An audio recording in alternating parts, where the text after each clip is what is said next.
My name is Dan Dorval, and I'm President and CEO of Dorval and Cherney Financial Advisors. I am an independent certified financial planner and author of my book, Financial Success for the Rest of Us, Reality-Based Financial Planning for Mainstream America. Hi, my name is Leah Woodley. I'm an associate financial advisor with Dorval and Cherney Financial Advisors. Our conversations discuss what it means to do quality of life planning in all areas of your life. Dan, it's that time again for us to celebrate a deserving nurse for our Quality of Life Nurse Award. Why don't you tell us about her? Well, our May Quality of Life Nurse Award winner is Sarah Carlson of Children's Hospital here in the Twin Cities. She was nominated by another nurse that we know quite well, and she is a mother of four, has very much experience working as a nurse, also mentoring students as far as nursing students. So we are very excited to have a conversation with her. Yes, I can't wait to meet her. Let's go ahead and bring her on. Hi, Sarah. How are you? Good. Thank you so much for having me. You are welcome. Congratulations on being our next Quality of Life Nurse Award recipient. Thank you. I do not feel like I deserve it, but that is so nice that you guys chose me. Thank you. Well, Trisha gave you a very nice nomination as being one of her coworkers for 20 years or so, and Mhm. talked a lot about how you make her life better along with not only your patients, but your other coworkers and peers. And so we'd like to share a few of the nuggets that you might have with other nurses who might watch this type of video. So, one of the things she talked about was your ability to remain calm in challenging situations. And of course, nurses can relate to that because a lot of times they're put in some difficult positions. Why don't you Mhm. talk about how tough that is for a nurse when you're faced with a challenge or a crisis, and how you kind of slow things down and stay calm during that?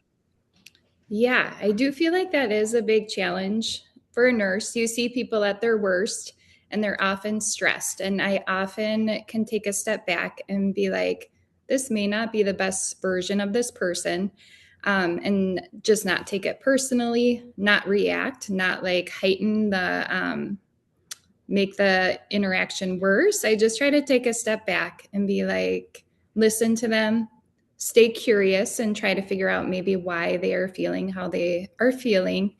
And then we just always come up with unexpected things as a nurse. And I feel like, I don't know, I have had a lot of different life experiences that maybe have just prepared me for like being able to stay calm in critical situations. I feel like I'm able to just, I almost get quieter when it gets more stressful, so that we can listen. And then you just work better as a team if no one gets super like reactive. If you stay calm, I just feel like things tend to go better.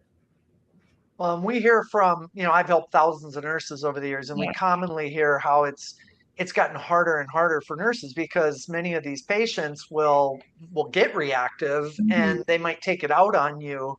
Right. Can you talk a little bit about how maybe that's even changed over your career? Has it gotten worse where the patients are more confrontational, or is it kind of always been the same?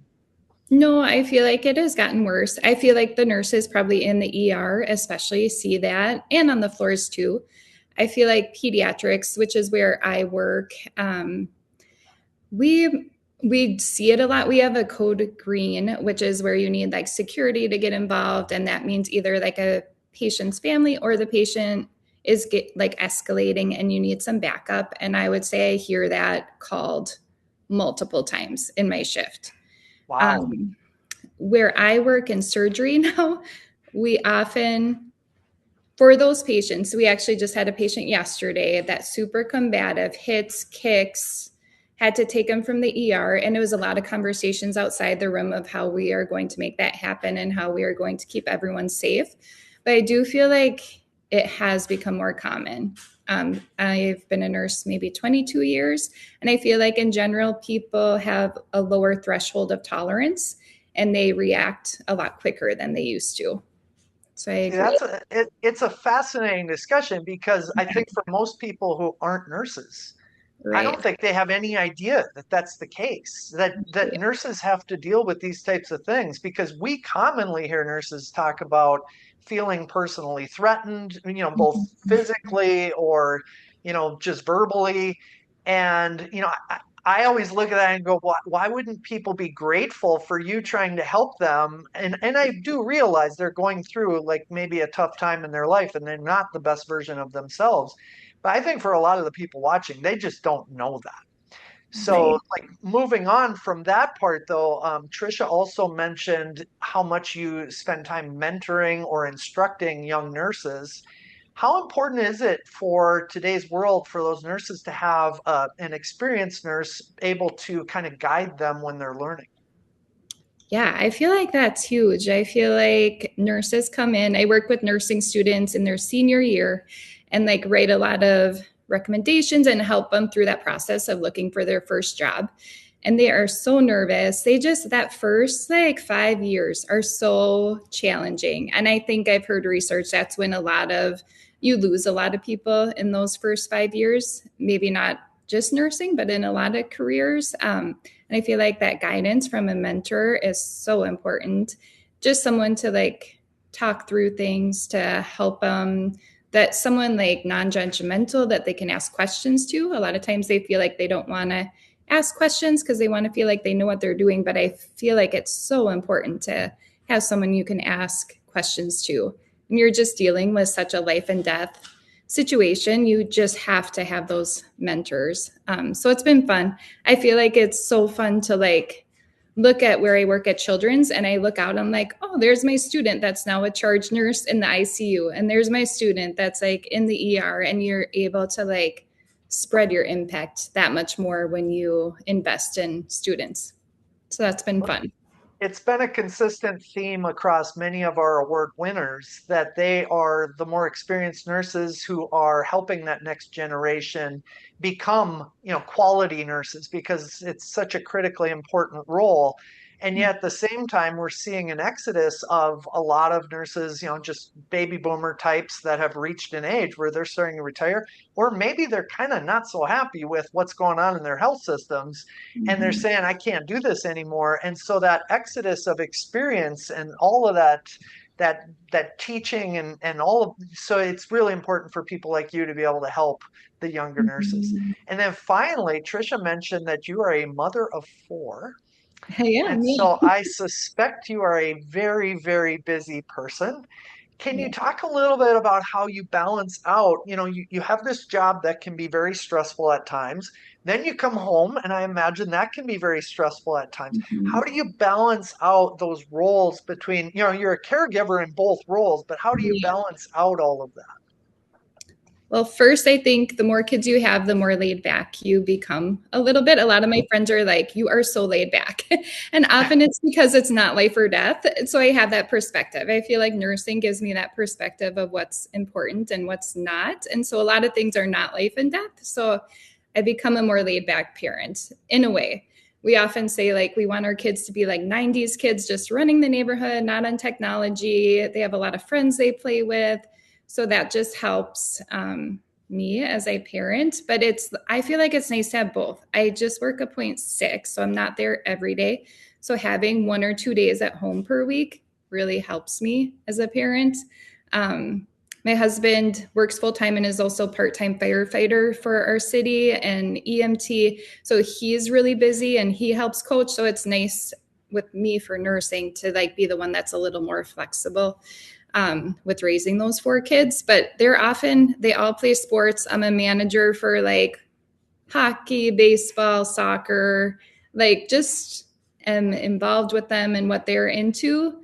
But then it's also nice to have the nursing and to work and just get away from it all and come back with like a different perspective and grateful for my kids' health and having the gratitude for both, I feel like has helped me. But it is busy. It's fun, but busy. I can only imagine. Yeah. Um, so For nurses that may be watching this, we like to have you give advice if they want to improve the quality of life of others. What is something that you suggest they do?